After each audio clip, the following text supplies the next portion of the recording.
Bienvenue dans la deuxième partie de ce tutoriel consacré à la nouvelle implémentation de notre Third Person Controller ou contrôleur à la troisième personne.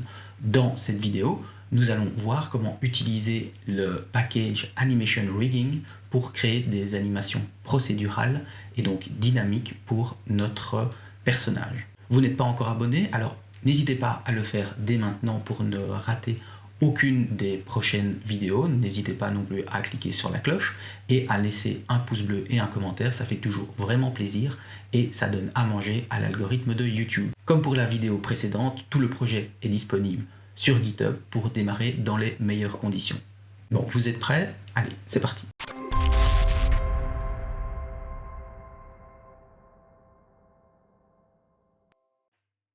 Premièrement, il nous faut un pistolet. Un modèle 3D est disponible gratuitement sur le store, le lien est en description. Une fois importé, si vous utilisez comme moi URP, n'oubliez pas de convertir les matériaux.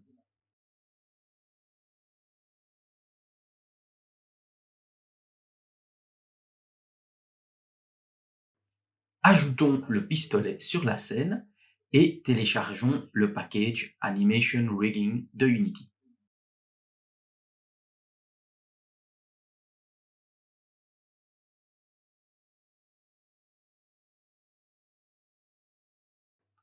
Ce package va nous permettre d'ajouter des contraintes dynamiques à nos animations en créant un squelette d'animation ou rig, au-dessus de celui utilisé par l'animateur.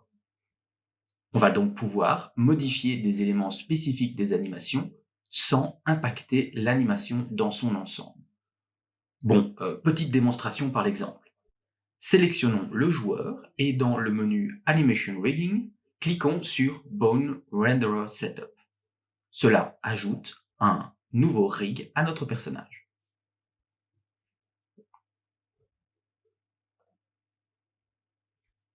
Je veux que le pistolet soit en permanence sur la hanche du personnage. Je commence par glisser le GameObject dans celui du joueur. Puis, après avoir sélectionné YBot, j'ajoute un rig setup au GameObject. Je renomme ce rig Layer Rig Gun Idle. Je lui ajoute un GameObject enfant, nommé Constraint, à qui je rajoute un nouveau GameObject vide, Idle Pose. Je viens ensuite positionner Idle Pose sur la hanche droite du personnage.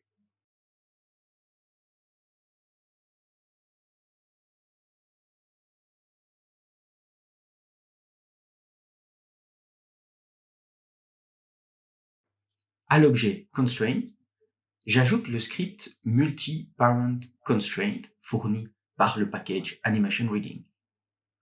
Ce script va contraindre un GameObject, ici le pistolet, à faire comme s'il était enfant de Idle Pose, modifiant ainsi sa position et sa rotation sans réellement devoir être enfant de Idle Pose. Si on lance la simulation, le pistolet s'est en effet déplacé à la position de Idle Pose.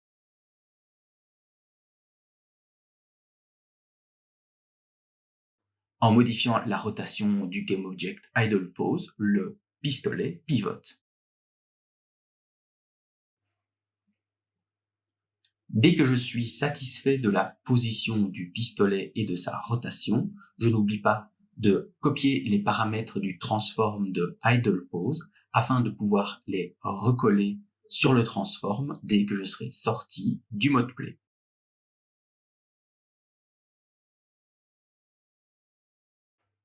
Le hic, c'est que la hanche, elle bouge. Du coup, il nous faut ajouter un nouveau script à Constraint qui va modifier la position de Idle Pose en fonction de la position de la hanche. Ce script, Multi-Positions Constraint, va contraindre Idle Pose à modifier sa position en fonction de la position de la hanche.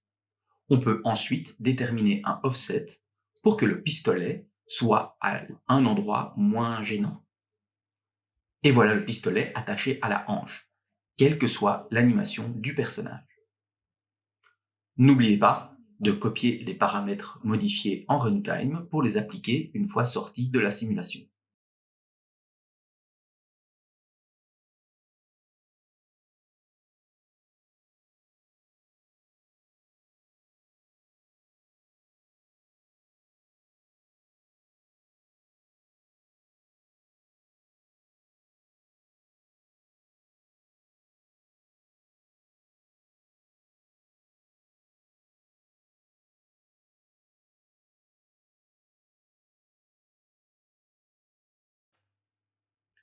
Occupons-nous maintenant des mouvements de la main droite.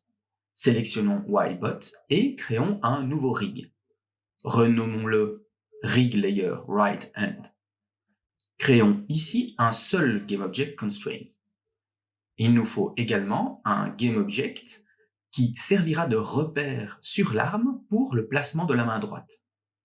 Dans le GameObject du pistolet, plaçons un nouveau GameObject sur la crosse Right Hand Grip.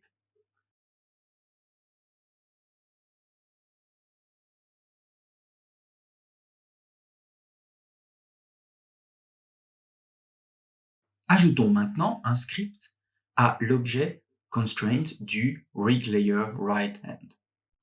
Un toBones iKey constraint. Ce script va contraindre la position de tout le bras droit en fonction de la position de l'arme. Renseignons les bones du bras droit, bras, avant-bras et main, ainsi que le right hand grip comme source de la contrainte.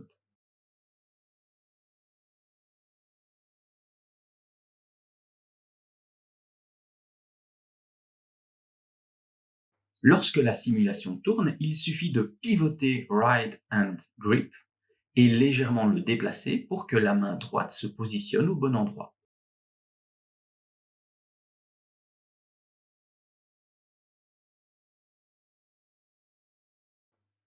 Et voilà, la main ainsi liée à la position du pistolet. En jouant maintenant avec le poids ou weight du rig, on peut activer ou désactiver la contrainte et ainsi récupérer la position initiale de la main. N'oubliez pas de copier les valeurs du transform en mode play pour les coller une fois de retour dans le mode éditeur.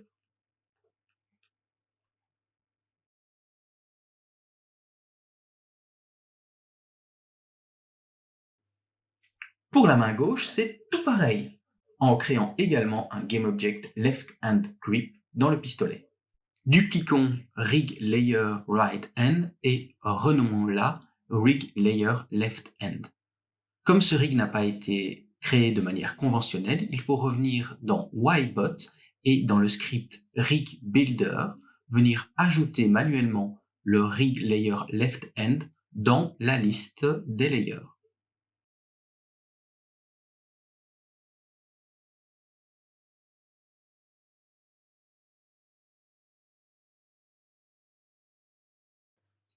Ajoutons ensuite dans le GameObject du pistolet un nouvel objet qui servira de repère pour la position de la main gauche, Left Hand Grip.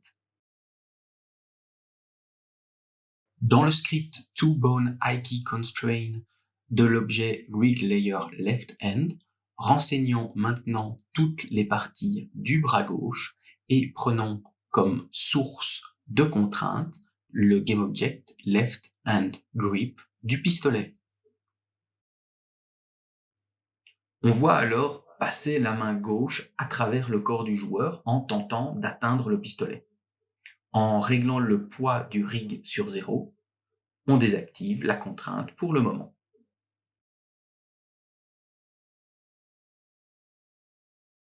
Bon, passons à la visée. Comme pour la position du pistolet au repos, créons un rig nommé Rig Layer Gun Aim, avec un sous-objet Constraint et un sous-sous-objet Aim Position. Ajoutons à l'objet Constraint un Multi-Parent Constraint et un Multi-Position Constraint. Le premier va contraindre le pistolet à se positionner et s'orienter selon le GameObject Aim Position.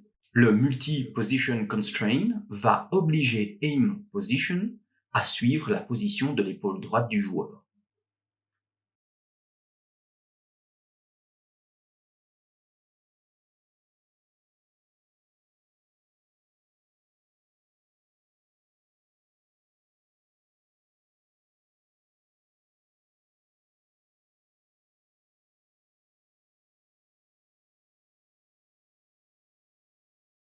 Tiens, le pistolet se positionne au bon endroit, mais la main droite ne suit pas. C'est parce que l'ordre dans lequel sont appliquées les contraintes n'est pas bon. Celles-ci sont appliquées de haut en bas suivant leur position dans la hiérarchie. Pour que Rig Layer Gun Aim affecte le modèle avant les rigs des mains, il faut non seulement remonter le rig dans la hiérarchie pour qu'il soit plus haut que les mains, mais également modifier l'ordre dans le script Rig Builder qui est automatiquement attaché au GameObject YBot.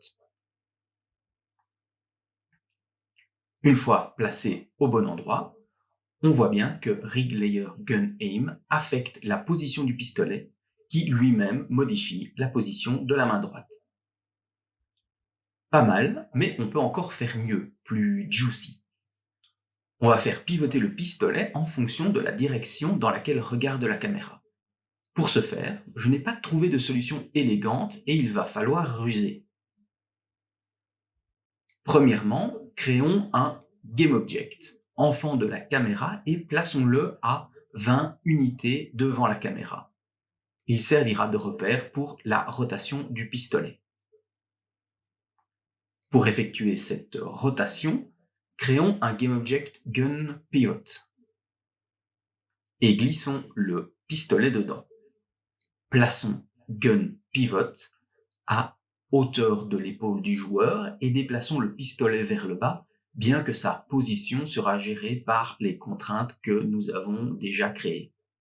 Dans le Rig Layer Gun Aim, ajoutons un nouveau GameObject Constraint Pivot et attachons-lui un nouveau script Multi-Aim Constraint.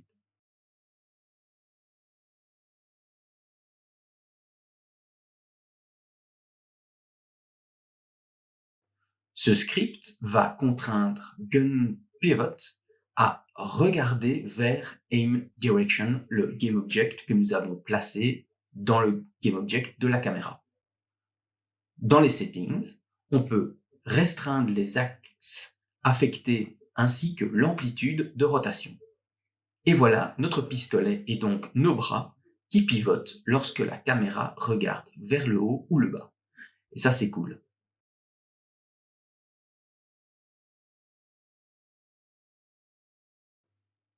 Mais le diable se cache dans les détails et on peut également faire de même pour pivoter le haut du corps. Ajoutons un nouveau rig layer nommé rig layer body et plaçons-le tout en haut des rigs pour qu'il soit le premier à être appliqué. Pareil dans le script rig builder. Créons 3 sous-objets pour les 2 parties supérieures de la colonne vertébrale et pour la tête. Chacun de ces objets aura un script multi-aim constraint. Le premier contraindra spine 0,1, le deuxième affectera spine 0,2 et le troisième head. Tous pivoteront vers aim direction.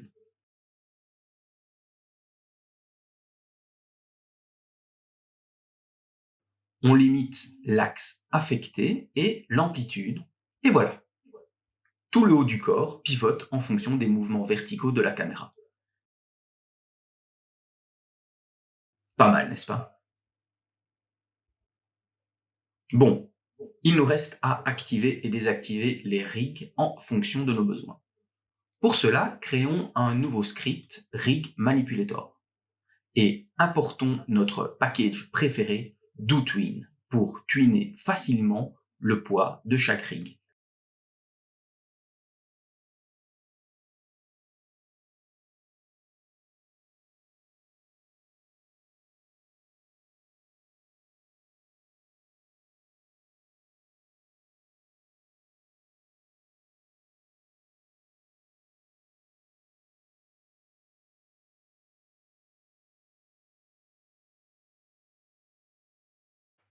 Dans le script rig manipulator, créons une variable publique pour accéder au rig builder.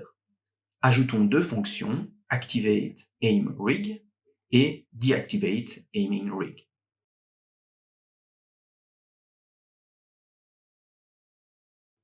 Dans la première, créons une séquence d'outwin qui permettra de séquencer l'exécution de nos twins. Ajoutons à cette séquence un premier twin qui va faire passer le poids du layer 3 du rig builder de 0 à 1 en 0,2 secondes.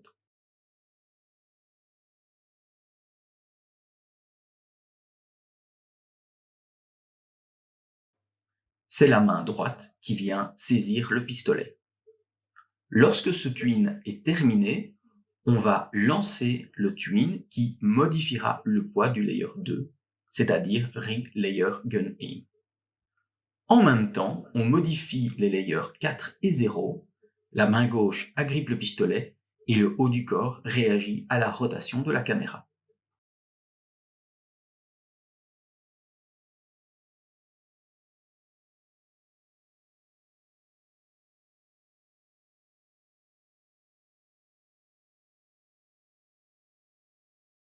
Dans Deactivate Aiming Rig, on effectue l'opération inverse.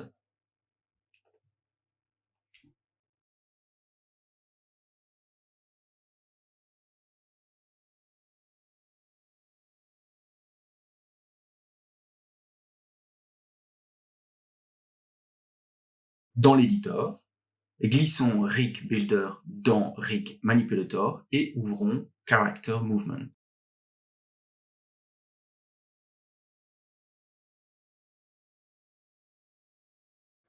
Dans la fonction Awake, récupérons Rig Manipulator.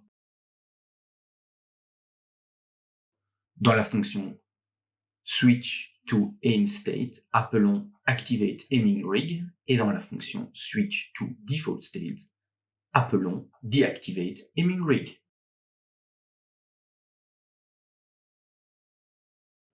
Et voilà le travail.